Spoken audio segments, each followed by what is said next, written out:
Hi, welcome to One Degree Shifts. Today we're stepping into the real, lived terrain of psychedelic integration with someone who has walked beside more journeyers than almost anyone in the modern field. Marc Aixalà founded the ICER Support Center back in 2013 and has since accompanied more than 1,000 people through challenging after effects of psychedelic experiences. His path weaves together the mind of a telecommunications engineer, the insight of a transpersonal psychologist, the embodied depth of a holotropic breathwork facilitator, and years of clinical trial work with psilocybin. He also spent a decade leading harm reduction teams at festivals like Boom, supporting people in their most vulnerable moments. This conversation is an invitation to go past the buzzwords and into the marrow of what integration truly asks of us. We'll move through the arc that shapes every journey preparation, the quiet, unexpected nature of healing, and the difficulty of bringing insights into real life. If you've ever wondered why integration matters or how you can actually turn illumination into lasting change, Marc today brings a grounded, compassionate lens that is rare and also deeply needed. Let's dive in.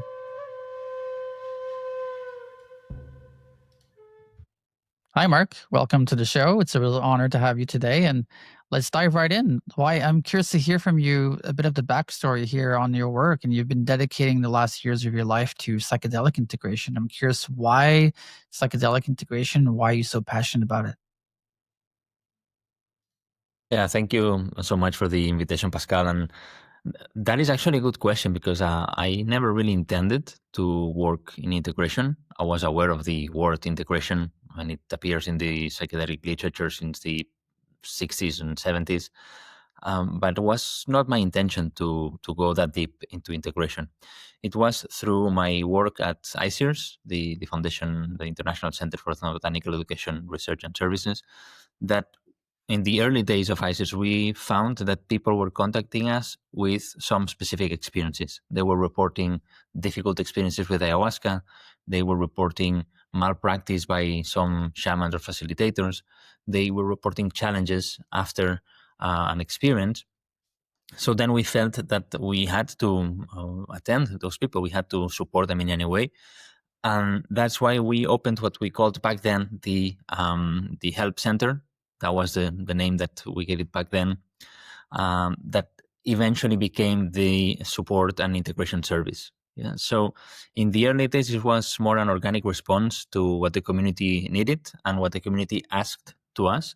So me being the only psychologist or clinical psychologist at the moment in the organization, I started organically answering those emails, setting up some phone calls with people, doing Skype conversations, and that became some sort of integration practice. But even back then, we were not calling that integration. It was just support, it was help, it was responding to some difficulties that people had. Then, throughout the years of doing that, I started getting more experience. I started seeing some patterns in some of the challenges that people were experiencing.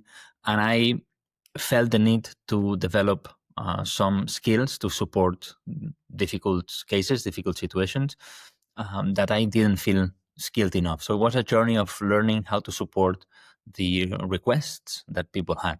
So it was very much a response rather than a decision to go in that direction. And it's been a really powerful journey, and it's given me a lot of different experiences, connections with people. I even ended up writing a book, which was never an idea of writing a book on integration. But I have to say that now I'm slowly moving away from integration. I think that my work in that field is somehow done. And now I'm becoming more interested in actually the preparation of the psychedelic experience. Some of the things that I've seen repeatedly through the years is that many times difficulties in integration could have been prevented by doing something before or during the experience in a different way. So now my interest has shifted more toward that. Yeah. Yeah, that's beautiful. And also, the people we serve at Nectar, I think 70% of people they're coming in through preparation. It's their first journey. They have no idea what they're getting into really. And, in the past, there's been quite a large lack of resources around that. And I do believe as well that preparation is the ceremony before the ceremony. And at least having some foundational level of knowledge and practices and support really to leverage that journey space as well as possible before the big journey, I think really makes a big difference. And in your view, why does preparation, have such a large effect in the integration phase after? Well, because I believe that it's very important to understand psychedelic experiences or psychedelic therapy or a psychedelic journey as a process rather than an event. Yeah, usually we place a lot of emphasis, focus on what happens during the experience, what's done during those hours of the psychedelic journey. But the story does not begin there. The story begins much earlier, and also when we're looking at integration, many times we only refer to the experience. So we need to integrate that experience. But what was happening before the experience? So if we understand this as a process or as a chain of different events that are related, then we see that we can intervene in different moments of this process or this journey. And usually, if we start making mistakes early on, we're kind of building up on those mistakes. Yeah. So we're having some weak foundations, and then it's difficult to build something that will last afterwards. But if we start building strong foundations at the beginning, it's much easier that any experience will become eventually fruitful, will be positive, even if it's challenging. So having a good foundation, a good preparation is the best way to build up something that will be long lasting. And then I think that with good preparation, then it's more likely that we have less chances of having a difficult experience, therefore less chances of having a complex integration. And many times, if you've done a good preparation, the experience goes well, you don't need a lot of integration. That's the truth. You can do a couple of sessions with somebody, and people feel that they find their own way of having an adequate integration without having to pay the services of a therapist, for example. So I am more pro that kind of intervention, like concentrating the efforts before so things flow smoothly, and then people can find their own ways to integrate their experiences, whatever it means for them. Yeah. It's like building a house. Basically, you don't want to build a house on a shaky foundation. What if I had done a little bit more of effort before? No? If I had spent those extra $500 on checking the foundations or whatever, no? Then you wonder, maybe I should have invested more in preparing myself for what could happen afterwards. So. Yeah, and the reward, exactly, is really worth it. The reward is exponential because once you go through the journey, of course the exponential nature of psychedelics can greatly accelerate or amplify things that are happening for you. And so that few weeks or month you spend before a journey can really make a huge difference. And one thing we've seen a lot in Nectara with people coming into preparation is there's a lot of cultural expectations around sort of what the experience will be, and especially around like what true healing is. It's actually very slow oftentimes, and it can take a long time, and it's a bit more quiet maybe than they hope.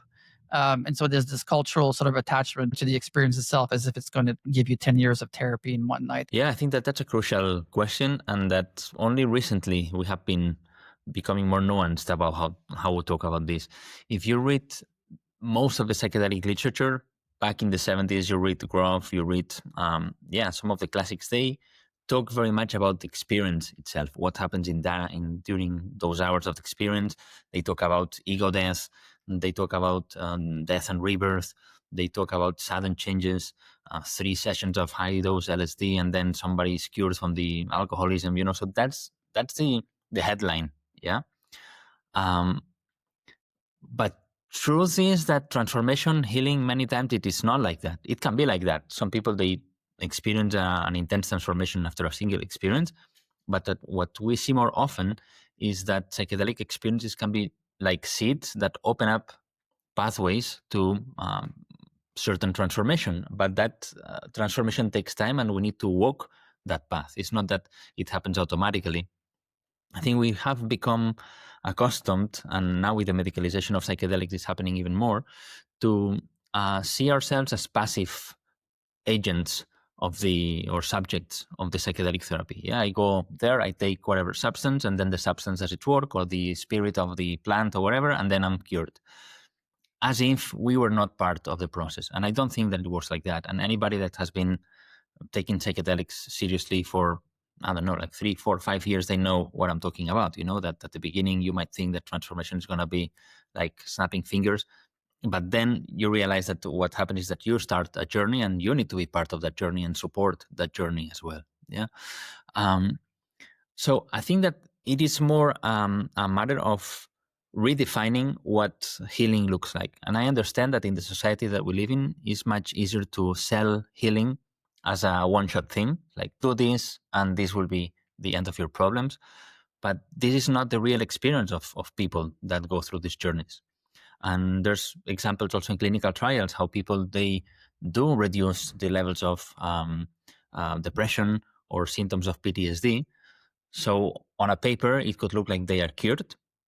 But if you ask them, the story is slightly different. It's like, well, now I need to readjust my life to this new reality. Now I need to take responsibility for what do I do with my job, with my relationships, and then a different journey starts. So I think that healing is much more nuanced than what we see nowadays in the well-being community.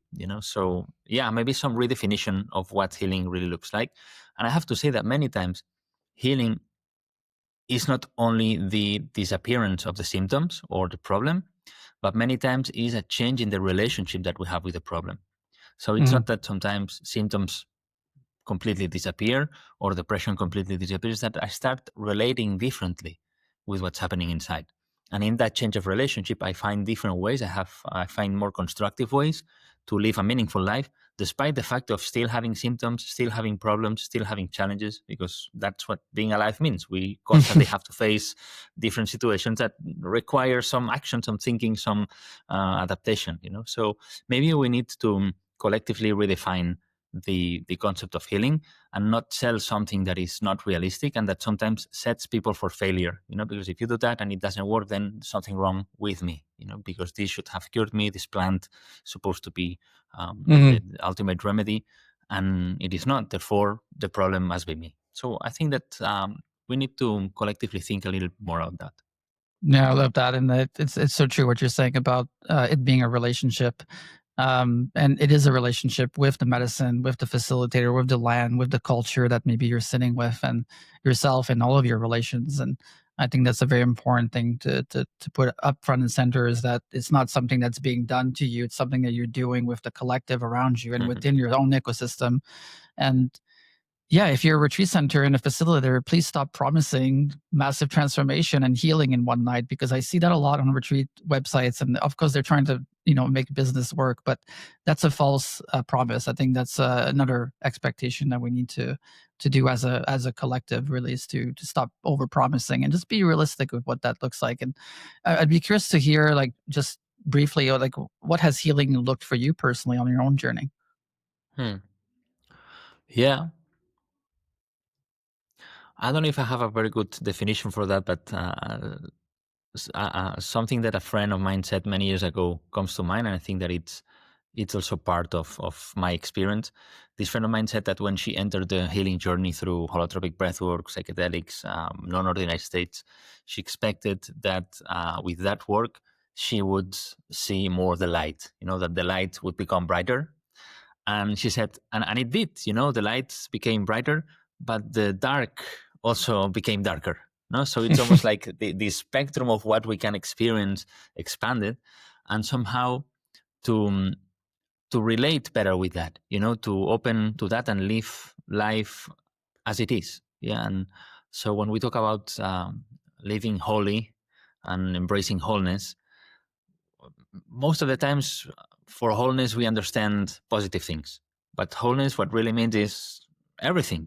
So learning to live as a human and accept that there's going to be bad days, that there's going to be challenges, and learning to be somehow more compassionate with that, and give things time and give things space and trust a little bit more the process.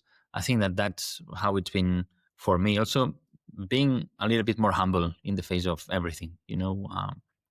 Life Mhm. is unpredictable. Things happen. We change. We age. Accidents happen. So it doesn't matter how wholesome, how healthy, how enlightened you're today. In a week, things can change, and then you need to readapt. And that's the reality. So I Mhm. think that my and I don't pretend to say that I'm completely healed or that I've achieved any sort of special state, but what I try to do is to try to embrace things as they are and do my part, like even if things are difficult, things are challenging, to see that I do have a role in what's happening, to see that I can somehow choose the attitude that I face things with, and try to do the best for me and for the people around me. So yeah, maybe not a super I promising love or it. exciting definition of what's I think it's perfect. That's exactly how I see it as well. And I think a lot of it is coming back to wisdom traditions, right? And what, the wise elders have been telling us for hundreds of years. We're kind of coming back to that in a way. So much of the healing journey for me has been about just returning. It's returning to self, returning to community, returning to healthy relationships, returning to my true self. And I hear a lot and I read a lot about Buddhism and Hinduism as well, being in Bali, and so much of what they live with every day is very related to the truth that we can sometimes glean behind a curtain of psychedelics. And so I think what you're saying is just really lifelong wisdom that crosses through times and culture, basically. And I think that's a basic truth for all and I of think us. that what you're saying about religions is also very interesting, because there's I don't know what your opinion is, but I see a resurgence of attention towards religions. Like some people, we've seen some famous people becoming Christian and finding salvation. So there seems to be a movement towards more organized kind of spirituality. People formally becoming Buddhists or embracing Christianity or whatever. And I think that has also the double-edged sword that we were talking about before, that all of a sudden that can become like the ultimate healing thing. Like, now I found salvation, now I found truth. The truth. Yeah. So I do think that there's a role for structured spirituality, if you want. I think that religions, they do have a message that can be helpful, but at the core, most religions, they talk about the same principles, that it's not so much about waiting for God to do a miracle, is that you do have a responsibility in what happens. So I'm pretty much aligned with any religion that says that you are responsible for the things that you do, and that you should be responsible, and that you should be part of healing the world, if you want. No, you should be part of what happens, and you should be involved with environment, with society, with your community, and also with your own healing, and also accept that there's something greater than us that we cannot grasp or understand, that will definitely have an influence in the way that the world evolves, and that's the way that it is as well. So. Yeah, and that God is within you, and I think that's the ultimate truth that discovered through psychedelics, was that God is within us. And I used to seek a lot externally, and then all of a sudden I was getting really excited about seeking internally and discovering that, and trying to apply these things into everyday life. And so these really big ideas that show up in the ceremonies, what we've seen at Nectar often is, and just in our own journey, myself and Elaine, having been focusing on integration for years now in our own personal life, is that it's really hard to bring those insights into actual life. The ayahuasca survey a couple of years ago, I think 40 to 50% of people didn't really get much out of anything out of their journey. And I'm curious to hear from you, who's done over 1,000 different cases, worked on different cases. What have you seen? Why is the gap there? And also, what have you seen that helps people? Yeah, it's a very good question. And again, I think there's something about defining what integration is. I think that this gap somehow is inevitable.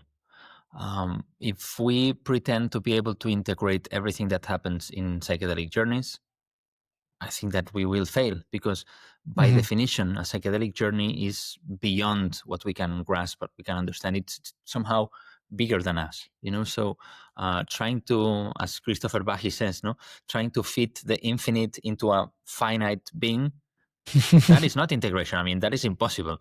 Psychedelic journeys can be inspirational moments that then somehow they drive our actions afterwards, but pretending to be in those states, to be there all the time, that is a fantasy. That's not realistic. And that's something that the hippies and the beatniks in the 50s and the 60s, they tried. They took substances to be high and be enlightened, and they kept on taking substances. They realized that that was not the way. They went to meditation and Eastern practices. They realized that that wouldn't keep them high all the time anyway, so they had to, take care of your nutrition, your community, your relationships, your job, and then try to go into a direction that feels more coherent, that feels more right and aligned for you. I think that that's a path of integration, rather than being there or somehow knowing all those insights all the time and having them present all the time. I don't think that that's possible. So if that's what we understand or what we're aiming for, we're setting ourselves up to failure. So if integrating means being that perfect being all the time and having that clarity and that forgiveness and that open heart all the time, that is not going to happen. As this shaman friend of mine used to say, it's very easy to feel forgiveness towards your father in an ayahuasca experience. What is actually different is then go back home and really forgive your father and relate to him in a different way. Yeah, but that's the kind of work, and that's not going to be like a one-shot thing. It's something that's going to evolve, have better days, not so good days, but the inspiration of that's where I want to go. I think that that's what we could call also integration. That becomes somehow a beacon or a lighthouse that guides us, that inspires us how we want to be in the world. Thank you. That's really well said. And thank you for sharing that. It's a continuum, right? And I really appreciate you bringing the practical reality of actually being in a human suit every day is that, we're not going to be perfect, and that's okay. And that's normal. And I do really relate to the groundedness of trying to be a good human in a complex world, in a challenging world, and trying to get inspired by our psychedelic insights every day if we can, to just do a little bit better every time. And that's why our tagline at Nectar is "Every day is a ceremony," because that's the real place for practicing and for hopefully having direction to keep getting better and better. And it's a continuum. It's an organic, evolving thing that keeps changing. And so we're kind of flying in this spaceship that keeps morphing into different places, into different times, and the insights that we have to work with are always available for us. And so, with all of your experience with ICEers, and I'd love to hear a little bit about what you've seen, or strategies, or maybe things that you've seen come up often that was helpful for people to navigate their journey with a bit more clarity and compassion. Yeah, I think that many times integration, even if the experience has been challenging, can be simpler and easier than we might think. Some people come out of certain experiences feeling very confused, very lost, with the sense of being isolated, of being misunderstood. And what many times they need is just validation, normalizing what's going on, and providing some context of what does this stage mean. Not to interpret their experiences, but to normalize and to validate what they're going through, and just making this be just a part of the process. That's another step in the path. When people can feel that what's happening to them is not that weird, that other people have gone through this and it's not been a big deal, that there's a way out of what is happening, and that it's actually expected that they can feel some of this after a psychedelic experience. A lot of people, they place their experience in a different internal space, and they can deal with it in a different way and relate with experience in a better way, so they don't need ongoing support by somebody. So many times it's not so much a matter of solving anything, but to provide a framework in which people will be able to work with that, relate with that, without urgency, without pressure, without feeling that there's anything wrong with them, or that they need to make a change happen, or that they've done anything wrong in the experience, which sometimes is the case. Like, oh my God, I've broken my brain, like this is going to be bad forever. No, I mean, this is just something that happens, and that this is another step in your path. So bringing a little bit more of compassion, this sort of normalization of not being perfect, of struggling, of feeling vulnerable, and giving space to that, many times that's all that's needed for people to digest and process the experience on their own. And then, of course, there are situations in which there are more intense symptoms, and you need to do some specific interventions to unblock those symptoms, to take that stone from your shoe, if you want, so then people can continue walking normally. So Yeah, it's kind of the analogy of the flower. You don't stare at the flower and ask it to bloom. You don't scream at it to say, please bloom now. It's the flower will unfold naturally. And in a world that moves so fast, and there's a lot of noise and there's a lot of sort of modern friction, I would say, how can people preserve that slowness of the unfolding of their healing? Do you have any advice for that? Yeah. That's a really good question that maybe I have never thought it like that, but I think that the responsibility is not on the people. The responsibility is on those of us that work in this field and that somehow, as you were saying before, promise certain things or sell certain products or certain things. I think that's on us, the professionals of this field, so to speak. How are we framing it? How are we offering it? How are Mm-hmm. we understanding healing and marketing healing? No, because in the end, that's what people will hear. So, and that also has to do with the way that science is being done nowadays, in which science has also fallen into this trap of marketing psychedelics as one dose of psilocybin reduces depression by 30%, or MDMA cures PTSD and is the next miracle cure. I think it's very easy to go into that. I can see why this is appealing or that works in the system that we live in. You have these sort of results. You will publish more. It will become more popular. You become more well known, and it has a deeper impact. Mm-hmm. But I don't think that it is doing any favor to people that are going through this journey. So I think there's a shared responsibility by people that are talking about this and informing society to do it in a way that is responsible. And I see this in clinical trials. I've been involved in clinical trials for several years now, and many times people come to the clinical trial thinking that they're going to take a miracle drug, that this is the ultimate thing, that psilocybin is going to make my depression disappear. So again, they come from this very passive attitude and with a very, magical promise that everything is going to be okay. And I think that this is part of the problem that we're seeing nowadays. And my guess is that in the next years, we'll see that psychedelics maybe are not as effective as they have been labeled lately. That the results are not that good or not that spectacular as a lot of people expected.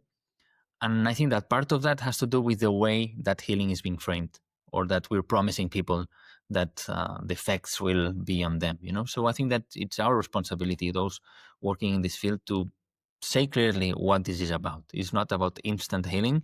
It's about tools that can accelerate your transformation, that can really open up new paths and new doors. But in the end, it's you that you have to walk through those doors. You have to walk that path, and you need to be an ally of the process. You need to be an active agent of your own healing rather than passively waiting for things to happen. And that many times will require effort and a period of crisis.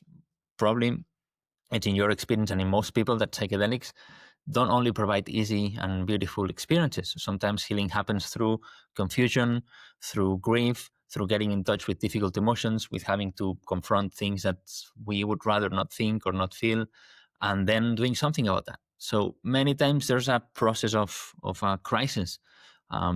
Of course, again, this can be a double-edged sword, no? And many facilitators will say, well, trust the process. If you're in a crisis, it's going to be okay, and just stay with that, which is not fully responsible.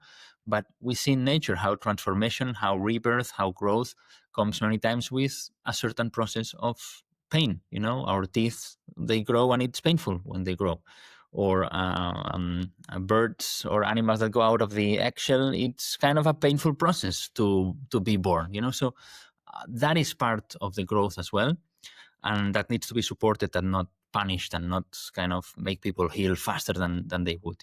So Yeah, very well said. And I did see someone online selling instant healing once, legitimately on the website. It's like 15 minutes, like $500, and it's instant healing. So there's definitely some of that out there. And of course, I think, like you talked about religion earlier, and I think sort of the resurgence of people kind of looking at organized religion or spiritual lineages of some sort, and kind of reconnecting to that on a larger level these days. And I think personally, I feel like it's because there's been a vacuum left from capitalism, basically, and there's a void inside of us that we're trying to fill with something of meaning. And so, in terms of maybe seeking religion or finding things like psychedelics. And when I started my journey with psychedelics, I was definitely chasing the experience. I was definitely like looking for more medicine because it felt great. So obviously, I should do more. It's going to be really even better if I do more. And it was an ayahuasca journey, that completely changed my trajectory, where I was completely blacked out the whole night, and I was tossing around howling at the moon, and I just lost consciousness basically. And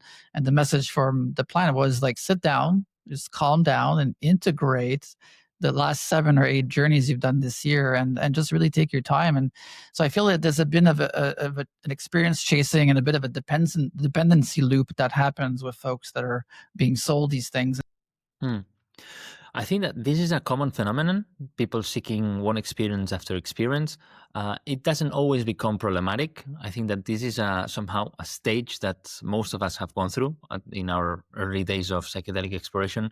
You all of a sudden discover something that works, something that makes you feel differently, that shows a path in front of you, and it's like, okay, let's do more of this. No, maybe the next experience is going to be the one that really heals me. I think that this is a phase. But if you continue doing the work, eventually that phase will shift into something else. Although some people get trapped into this phase and they go from experience to experience, and if it's not ayahuasca, then it must be psilocybin, and if not psilocybin, maybe bufo, and if not bufo, then it will be something else. No? So, and then we get into this crazy market of consuming substances, looking for healing or looking for the ultimate high or whatever. But we lose track of what we're doing, as you say. We're just seeking the experience, but not doing the work afterwards. And most of the times this shifts naturally, but sometimes people become somehow obsessed or trapped in this, and this can have ill effects because, in a way, taking substances that often, taking substances that somehow bring these intense experiences that are not that easy to integrate in our individual lives, is somehow, as Jung would say, like becoming somehow lost in the collective unconscious. Yeah, you're exposing yourself so much to the collective. You're being bombarded by archetypal experiences, things that are not personal, that then when you come back to the personal, you don't know what to do with that. And then it seems that the answer is going once again there and finding the ultimate truth, while most likely the answer is not going there for a while and doing the job that you need to do back home, do the laundry, the dishes, check Pay bills. your exactly how your bank account is doing. But that's a reality. Some people spend a lot of time, resources, money in these processes, and that can backfire. Like they are investing so much in these practices that they forget paying attention back home or their job, and other aspects of their life that somehow were scaffolding their stability start to be not present. Therefore, we lose stability and we can go into some sort of, I don't know, spiritual emergency or being unstable or unbalanced, and that's a potential danger of being too much in the collective, in the transpersonal.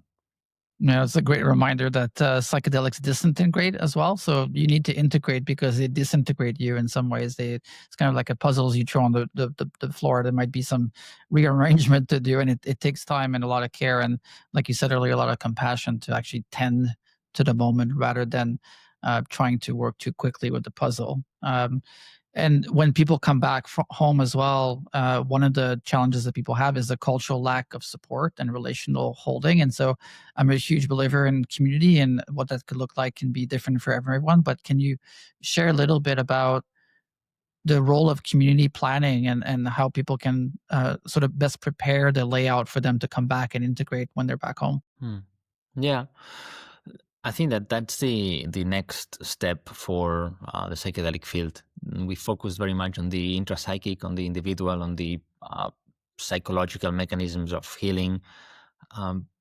But truth is that to hold a journey, and I don't mean a single experience, but a process in non-ordinary states of consciousness, it is much easier to do that in community, in society, than to do it on your own. To be all alone facing these weird and intense experiences and trying to make meaning out of that by yourself, this is a lot. Sometimes people say that psychedelics are the easy path, that's the easy path to enlightenment. Anybody that's done enough psychedelics knows that it is not the easy path. When things are beautiful, they can be very beautiful, but when things are dark, they can be very dark as well. So it's not that easy. That's why I think that being part of a community can be an invaluable tool and can make the journey much easier to integrate, to hold, and to have external reminders and mirrors of how you're doing, and then it becomes some sort of a collective journey. That said, I don't know how these communities need to look like. I know that in my experience, when I was training in holotropic breathwork, I found there a community that felt very good, very nurturing, very healthy. Interactions were safe. It was a well-held space, and it was a community that it worked for me because it didn't ask you to be there all the time. It's a community that you could go there. It's almost like there's a meeting space in which you go there. You know that you're going to find like-minded people, but maybe it's not always going to be the same group of people. But there's people that come and go, and so it's more like this sort of nomadic community that shares a spirit, that shares a connection, but does not need to be a physical community all the time. Yeah. I think that luckily this is changing in our society nowadays. It's easier to find people that are interested in psychedelics, that they have tried these substances, that they have language, that to talk about it, and that they can understand when you're sharing your experiences. We see integration circles, we see psychedelic societies appearing in each city. So I think that this is becoming more of a reality compared to, let's say, 10 years ago, in which it was very much an individual journey. So now it is easier to talk about this and to find spaces in which you can be heard. But still, I think that, and I have not solved this problem myself, it's more and more important to build physical communities and people that you relate on, maybe not on a daily basis, but that they are around, that somehow are like-minded, and that you can feel that you can share part of this process. Again, I have not found this so much. That's maybe one of the tasks that I have for the next years of my life, of concentrating more on the social aspect of integration and not so much on the internal domains. But yeah, because it's as this African proverb says, if you want to go fast, go alone, but if you want to go far, go together. So I think that's a good reminder of how to work with these tools. Yeah. Well said. I think community has been a huge part of my path, and I would say even bigger than the medicines themselves is the people I met along the way, and the reflections that I had from other fathers or other men or other facilitators or friends, or learned a lot through just reflection and sharing in circle. So I think that's a very important part of it. Point. Because, for example, in holotropic breathwork is a different technique than psychedelics. Yeah, it can bring intense experiences, but it can also bring more shallow, more kind of mild experiences. Not everybody has this spectacular trip that most people will have on psychedelics. So then the power and the potency of the experience is not so much just your experience only, but being a witness of other people's experiences. So in a classic holotropic breathwork setting, you always do two experiences. One as a breather, so you do the experience yourself, and one as a sitter, in which you're supporting your colleague, your friend, to go through his or her experience. So if you have not had a super powerful, life-changing experience, that still can be really powerful to see how other people have had different sorts of experiences. They've gone through their own journeys, and then the experience takes on a much powerful and and deep level. That's why I don't offer individual holotropic breathwork sessions, for example. Some people ask for that. Can you do an individual session for me? And I say, no, I did it some years ago, but I don't think it's worth the time and the effort, because then you'll have just your experience.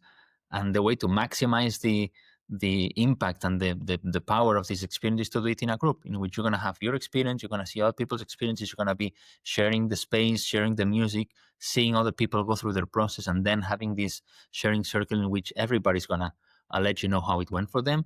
So then it's not an individual journey. It's a journey that we've all done using one technique, and it's a combination of my individual journey with the collective experience. And I think that is much more powerful. Sharing experiences in non-ordinary states maybe is what the Western society is missing. That we don't have a lot of meaningful encounters with other human beings. Maybe some of the more meaningful encounters in non-ordinary states are football matches. You can go there, you can shout, you can go crazy, you can hug a stranger when your team scores a goal, and that is allowed there. But then you go out and that's it. So finding a time and a place and a space in which we're sharing deep, meaningful experiences, that can be extremely healing, and Yeah. maybe that's the role that religion had back in the day, that people would gather on certain days of the year with a shared intention, with a shared framework, and that would become somehow meaningful and somehow give them a purpose or a direction in their life. We've lost that a little bit. I think that there's a huge room for psychedelics to be used in that way, to be catalyzers of meaningful experiences in collective settings. That's why people keep going to festivals and raves and these kind of experiences, because they take substances, they are in this non-ordinary state, and they are sharing that experience with other people, somehow merging yourself with other people and getting out of this sense of individuality and merging into something larger than yourself. Yeah, well said. And people are always seeking meaning and belonging. And I like to think that this phase in humanity's development is going to be about reframing "I got this" to "we got this." And I think so much of the social challenges we have these days is because we're disconnected from ourselves and from others. And I'm a trained breathwork facilitator as well, circular breathing. And I would say that that week that I spent, or the 2 weeks I spent getting trained in circle with others, breathing every day, like 3 times a day, was probably the most powerful transformation I've experienced because of the breathing, of course, but also just from the reflection of hearing other people's stories and being like, oh, you know what, I'm going through the same thing. And so you're kind of multiplying your integration when you're hearing from others because you find yourself reflecting so much with others. And I'd like to bounce off of that topic and ask you, how can someone understand the difference between a normal, healthy psychological process and something that might require maybe a more professional level of support? Yeah, I would say that the intensity of what you're going through, if what you're experiencing after the psychedelic journey is really getting in the way of your daily life, then it's maybe a good idea to ask for support. If you're having intrusive thoughts, ruminations, obsessions about certain topics, if you're having symptoms like anxiety attacks, if you're having body reactions that are intense and difficult, if you're having flashbacks, insomnia, if you're having symptoms that are going in more in a clinical direction, then I would say it's important to address that with somebody that knows what they are doing, and then they can try to support you with those specific symptoms to reduce that, so then you can continue with your own integration process. If your process feels more like an emergence of new stuff, even if it's unpleasant, even if it's difficult, but it doesn't seem to be interfering that much with your daily life, and you find space and time to work with that, then you're okay on your own, if you want, But when there's suffering, when there's clear the appearance of things that were not before the experience. I think that for me, that's something that's important. No, somebody that has never had anxiety attacks, and after a psychedelic journey, they're having anxiety attacks. Well, that's clearly related to what happened in the psychedelic journey. So it's better to do something about that. That doesn't need to be that long, and many times it doesn't mean going into years of therapy. It can be, or at least in the model of integration that I've developed, it can be a brief intervention focused on helping you reduce the level of symptoms so you can feel more autonomous, more self-empowered to continue the journey on your own. So again, the metaphor of taking the stone out of the shoe and being able to walk normally again, that's what comes to mind for these difficult cases. So the intervention of a therapist in integration should be to make things easier for you so you can continue your process on your own. Yeah, that's a really, I like that analogy a lot. Take out the shoe, the rock from the shoe. That's a good way of moving forward and not getting stuck in something that can be removed with the support of a professional. How can people stay engaged with that experience once the initial glow fades? Yeah, I would say that there's two main things to go into that direction. One is what you said, to develop certain practices. Of course, doing what I call the immediate integration. So do something right after the experience to, I don't know, journal, write, to kind of try to solidify or embody the insights and make them more accessible and be able to remember that better. So to do the immediate integration is important, but inevitably, most of the times, there will be some sort of fading from the experience. This afterglow can disappear, and that can come with some unrest. Like what can I do to retain that feeling or to keep working with that? So develop certain practices. I think it's extremely important, and not only practices that have to do with working internally and journaling and thinking and meditating and you name it, but something that goes into the action as well. What are you doing with that? Are you, I don't know, supporting somebody in a different way? Are you introducing new habits or new practices in your life? Like, I think that action, doing things, is very, very important, because each action will give you back an experience. Yeah, if you start walking on the mornings, things will happen when you start walking instead of being on your phone on the morning. If you start, I don't know, being kinder to people and saying hello to your neighbors will respond in a certain way. So experiences will keep coming from those changes. That's why action is extremely important. So all these things should be thought about and implemented in a certain way.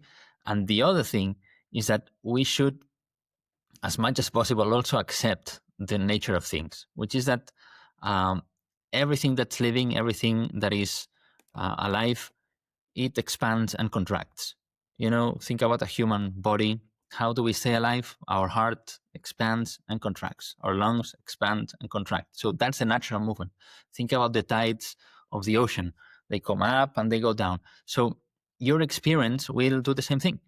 So you're not going to be there all the time. There are going to be periods that you feel closer to what you have experienced. You will be more in touch with that open heart and that, I don't know, that lightness of being.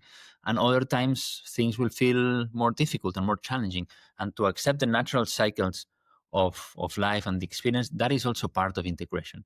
The same way that we do complain sometimes, no? But it's a little bit silly to complain about winter being cold, because we know that that's the way it is. And for things to work, it needs to be like that. Like winter comes and then spring, and then things have a cycle.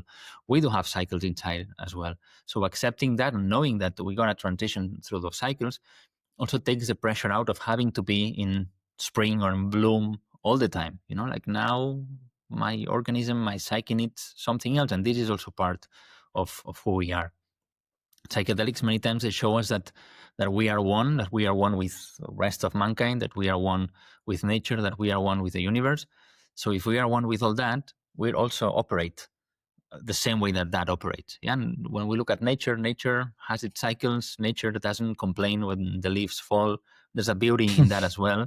There's a beauty in the trees not having trees, and there's a beauty in the leaves appearing again. So and that's the way that it is. So if we can do that with ourselves, I think that makes integration much easier as well.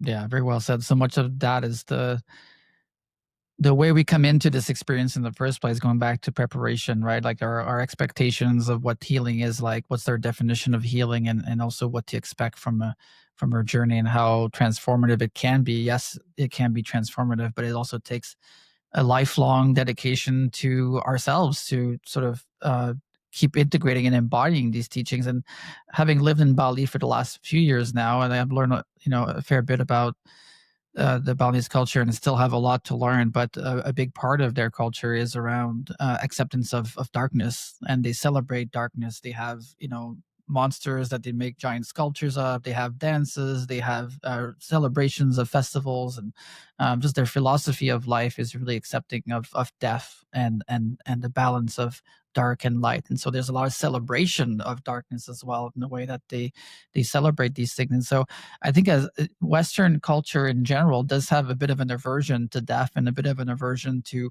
turning away from darkness rather than embracing it.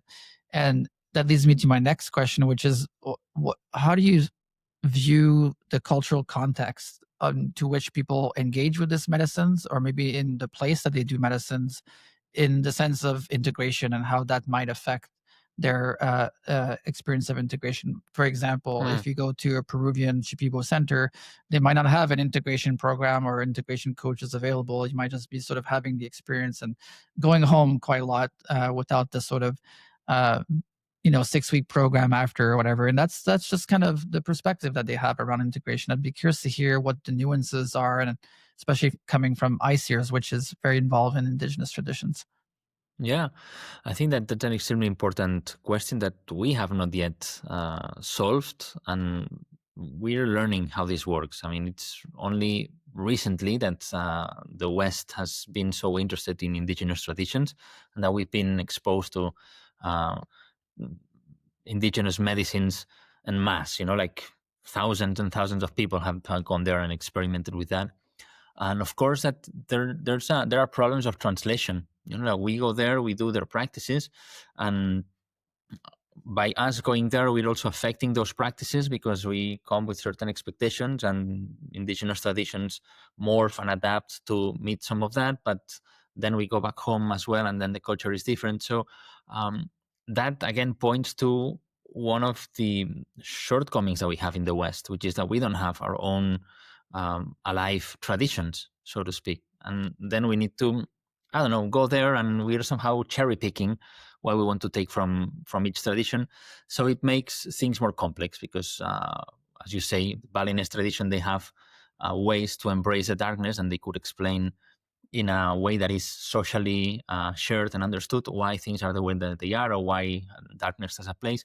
But then when you have to create your own metaphor or your own narrative about that, because society doesn't provide this, then it's a little bit more complicated. So I still see a conflict between indigenous traditions and the West. And we're seeing how indigenous peoples, they do complain about us going there and having this extractivist sort of approach, like taking the medicines out of context. Um, but the thing is that the genie is out of the bottle already. Ayahuasca is being planted in Hawaii and in other places, so it doesn't belong to anybody anymore in a way, or pretending that things will only work in the traditional way. That's not what's going to happen. So I think that this is the challenge that we're facing: how we create rituals and narratives in our Western society, that will make sense for us. And I think that that's why a lot of people are turning back to religion, because those things are already made.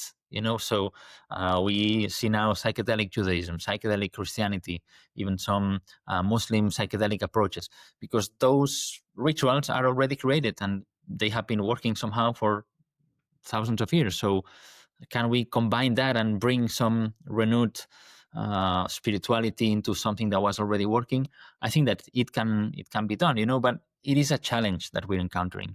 I see a lot of people here in Spain developing their own rituals that are inspired by indigenous traditions. So they've learned with the Shipibos, they've learned with the Ashanicas or with Honey Queen or whatever, and they are trying to develop their rituals, which works well in, let's say, small communities, the community that they have created and people that want to participate with that.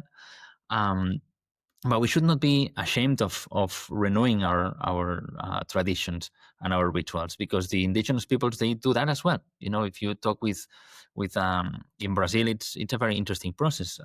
In the Santo Daime, they say that a lot of indigenous peoples had lost their tradition of how to use ayahuasca, because of colonization. It was something that was not was very minor. So they learned again how to cook ayahuasca, how to drink. They went through the process of drinking ayahuasca in the Santo Daime, and then they went back to their communities and they started creating their rituals again. So that is possible, but it is our task to do that in our society. Nobody will come and do it for us. The psychiatry movement and medical model are doing that because they do have a way in which things work. You have a doctor with certain responsibilities, and so to fit psychedelics in the medical model, I think it's going to be easier than to find this more ritualistic approach, or I don't know how to call it, or communal sort of approach, because the medical model is rigid and this is the way that it's going to work. But I think that there are other ways of using psychedelics in the West as well that we need to continue developing.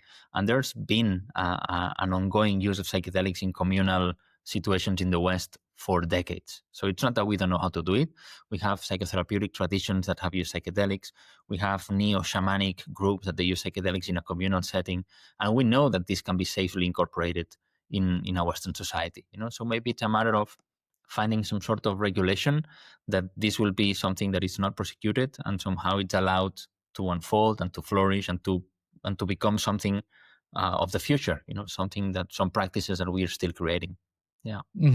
Yeah, and thank you. And the invitation, of course, is always there for us to re-indigenize our own selves. Like I think you mentioned as well, like finding our own roots and our own ancestry and getting really curious about what that means. I'm half Syrian and half French, and I recently went to Egypt, and I've been to Turkey, and I'm planning on going to Syria. But there's a lot of wisdom and a lot of tradition that can be, gleaned from just traveling, but also even music and textures and food and things of that nature that allows us to come back to our roots. And I find that that's been a very enriching process for me personally.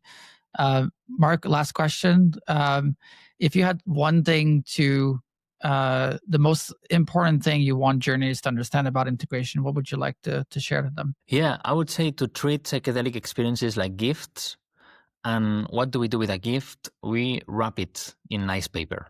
The paper is not a gift, but it's a different experience to receive a gift that it's nicely wrapped than a gift that is not wrapped at all.